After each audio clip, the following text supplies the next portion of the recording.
दोस्तों, आज की इन कहानियों से आप क्या सीखते हो वो आपके ऊपर है। ये कहानी है 4 स्त्रियों की जो आत्मज्ञान पाकर भिक्षुई बनना चाहती थी। वो चारों बौद्ध गुरुओं के पास जाती है, लेकिन कोई भी उन्हें ज्ञान देने के लिए तैयार नहीं होता। तब उन चारों को एक ऐसे गुरु के बारे में पता चलता है जो किसी को भी अपना शिष्य बनाने के लिए तैयार रहते थे, फिर चाहे वो स्त्री हो या फिर पुरुष। बस उनका शिष्य बनाने का तरीका थोड़ा अलग होता था। वो जिसको भी शिष्य बनाते थे उससे पहले एक प्रश्न पूछते थे। अगर वो सही उत्तर दे देता तभी जाकर वो उसे अपना शिष्य बनाने के लिए तैयार होते।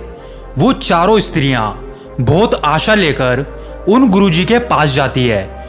गुरुजी उन चारों से उनके आने का कारण पूछते हैं तो वो स्त्रियां बताती हैं कि गुरुजी, हमने अपने जीवन में मन की शांति को बहुत ढूंढा, लेकिन वो शांति हमें कहीं नहीं मिली। उसके लिए हम ना जाने कहां कहां भटके। इसलिए अब जाकर हम आपके पास आए हैं और आपसे ज्ञान लेकर हम भिक्षुई बनना चाहती हैं और परम सत्य की खोज में लगना चाहती हैं। वो गुरुजी कहते हैं, ठीक है, मैं तुम्हें ज्ञान दूंगा, लेकिन उसके लिए पहले तुम्हें मेरे एक प्रश्न का उत्तर देना होगा। यदि तुम लोग उस प्रश्न का उत्तर नहीं दे पाते तो मैं तुम्हें ज्ञान नहीं दूंगा। प्रश्न बहुत ही सरल है, क्या तुम लोग तैयार हो? वो स्त्रियां कहती है, जी गुरुजी, आप अपना प्रश्न पूछ सकते हैं। वो गुरुजी कहते हैं, तो फिर ठीक है, तुम में से जो भी स्त्री सबसे पहले उत्तर देना चाहती है वो यहीं पर रुक जाए और बाकी की स्त्रियां थोड़ी दूर जाके खड़ी हो जाएं, ताकि जो मैं प्रश्न पूछूं वो तुम्हें सुनाई ना दे। वो स्त्रियां ठीक ऐसा ही करती हैं और थोड़ी दूर जाकर खड़ी हो जाती हैं। तब वो गुरुजी पहली स्त्री से प्रश्न पूछते हैं कि मान लो तुम एक नाव में हो और तुम्हारे साथ उस नाव में 20 पुरुष हैं और तुम्हारी जो नाव है वो समंदर के बीच खो गई है। दूर दूर तक कुछ नहीं दिख रहा है। तभी अचानक तुम सभी को पास ही में एक निर्जल द्वीप दिखता है। तुम सभी लोग उस द्वीप की तरफ बढ़ रहे हो। अब तुम्हारे मन में विचार आ रहा है कि उस द्वीप में पहुंचने के बाद ये 20 पुरुष तुम्हारे साथ क्या करेंगे। तो अब तुम मुझे ये बताओ कि तुम ऐसी स्थिति में क्या करोगी। वो स्त्री कहती है कि मैं अपनी इज्जत बचाने के लिए समंदर में कूद जाऊंगी और अपनी जान दे दूंगी। शायद आप में से भी कुछ लोगों को ये उत्तर सही लगाओ, लेकिन वो गुरुदेव कहते हैं कि तुम अब जा सकती हो, क्योंकि तुम्हारा उत्तर बिल्कुल ही गलत है। जो चीज हुई ही नहीं है तुम उसके लिए अपने आप को दंड कैसे दे सकती हो। उस स्त्री ने तो ये उत्तर बहुत सोच समझ के दिया था, लेकिन गुरुजी कह रहे थे कि ये उत्तर गलत है। फिर वो स्त्री निराश होकर वहां से चली जाती है। तब गुरुजी के पास दूसरी स्त्री आती है। गुरुजी उससे भी वो ही प्रश्न पूछते हैं कि मान लो तुम एक नाव में हो और तुम्हारे साथ उस नाव में 20 पुरुष हैं और तुम्हारी जो नाव है वो समंदर के बीच खो गई है। दूर दूर तक कुछ नहीं दिख रहा है। तभी अचानक तुम सभी को पास ही में एक निर्जल द्वीप दिखता है। तुम सभी लोग उस द्वीप की तरफ बढ़ रहे हो। अब तुम्हारे मन में विचार आ रहा है कि उस द्वीप में पहुंचने के बाद ये 20 पुरुष तुम्हारे साथ क्या करेंगे। तो अब तुम मुझे बताओ कि तुम ऐसी स्थिति में क्या करोगी। वो स्त्री कहती है कि उस नाव में जो सबसे ज्यादा शक्तिशाली पुरुष होगा मैं खुद को उसको समर्पित कर दूंगी, ताकि वो बाकी के 19 पुरुषों से मेरी सहायता कर सके। शायद ये उत्तर भी आपको सुनने में थोड़ा ठीक लगा हो, लेकिन वो गुरुजी कहते हैं कि तुम भी जा सकती हो, क्योंकि तुम्हारा उत्तर भी गलत है।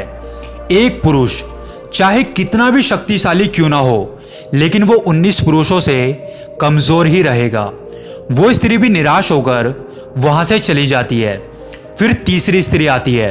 गुरुजी उस तीसरी स्त्री से भी वो ही सेम प्रश्न पूछते हैं कि तुम मुझे बताओ, तुम ऐसी स्थिति में क्या करोगी।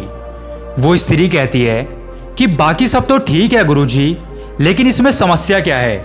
मैं नाव में अकेली हूं, मेरे साथ 20 पुरुष हैं, नाव समंदर के बीच खो गई है, निर्जल द्वीप में हम पहुंचने ही वाले हैं। वो पुरुष है, मैं स्त्री हूं, वो अपनी जरूरत पूरी करेंगे, मैं अपनी कर लूंगी। दरअसल वो तीसरी स्त्री पेशे से एक वेश्या थी। गुरुजी उस स्त्री का उत्तर सुन के कहते हैं कि तुम भी जा सकती हो, तुम्हारा उत्तर भी गलत है। वो तीसरी स्त्री भी निराश होकर वहां से चली जाती है। उसके बाद आखिरी स्त्री आती है। गुरुजी उस स्त्री से भी वही सेम प्रश्न पूछते हैं। वो चौथी स्त्री अपने दोनों हाथ जोड़कर गुरुजी से कहती है कि गुरुजी, मुझे नहीं पता कि मैं उस स्थिति में क्या करूंगी। तब गुरुजी उस स्त्री से कहते हैं, तो फिर जानने के लिए तैयार हो जाओ। जिसके पास पहले से ही कोई बनावटी उत्तर नहीं है, वो ही सच्चा उत्तर खोज सकता है। फिर वो गुरुजी उस स्त्री को ज्ञान देते हैं और वो परम सत्य की खोज में लग जाती है। दोस्तों, आपने इस कहानी से क्या सीखा, कमेंट करके ज़रूर बताएं। एक बार एक व्यक्ति एक महात्मा से पूछता है कि महात्मा जी, मेरे जीवन में सारे सुख हैं, मेरे पास सब कुछ है, पर फिर भी मुझे दूसरों को देखकर ईर्ष्या क्यों होती है? मेरे अंदर ये ईर्ष्या का भाव क्यों आता है? वो महात्मा कहते हैं कि क्या तुम सच में अपने अंदर से ये ईर्ष्या का भाव खत्म करना चाहते हो? वो व्यक्ति कहता है, जी महात्मा जी, मैं इस ईर्ष्या के भाव को अपने अंदर से पूरी तरह से खत्म करना चाहता हूँ, क्योंकि इस ईर्ष्या ने मेरे जीवन को पूरा नर्क बना दिया है। ये सुन के वो महात्मा कहते हैं कि तुम्हारी सबसे बड़ी सफलता यही है कि तुम ये स्वीकार कर रहे हो कि तुम्हारे अंदर ईर्ष्या है, क्योंकि बहुत से लोग तो इस बात को स्वीकार ही नहीं करते कि उनके अंदर ईर्ष्या है। फिर वो महात्मा उस व्यक्ति से पूछते हैं कि जब तुम किसी गरीब व्यक्ति को देखते हो तो उसे देखकर तुम्हारे मन में क्या भाव उत्पन्न होता है?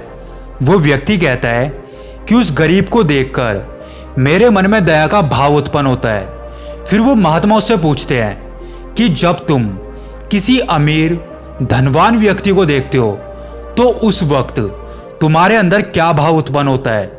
वो व्यक्ति कहता है कि जब मैं अपने जैसे किसी धनवान व्यक्ति को देखता हूं तो मेरा मन करता है कि मैं उससे और अधिक धन कमाऊं और उससे आगे निकल जाऊं।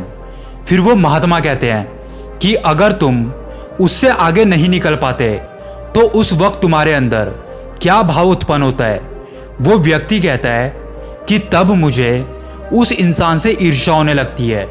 फिर वो महात्मा कहते हैं कि बस इसी तरह से ईर्ष्या का जन्म होता है। ईर्ष्या का अर्थ होता है अधूरापन। जब तुम्हें ये लगने लगता है कि सामने वाले इंसान की जिंदगी में कोई भी कमी नहीं है, तब तुम उस इंसान से ईर्ष्या करने लगते हो, क्योंकि तुम्हें ऐसा लगता है कि उस इंसान के पास तुमसे कुछ ज़्यादा है, जबकि वो भी इसी काम को किसी और के साथ कर रहा है।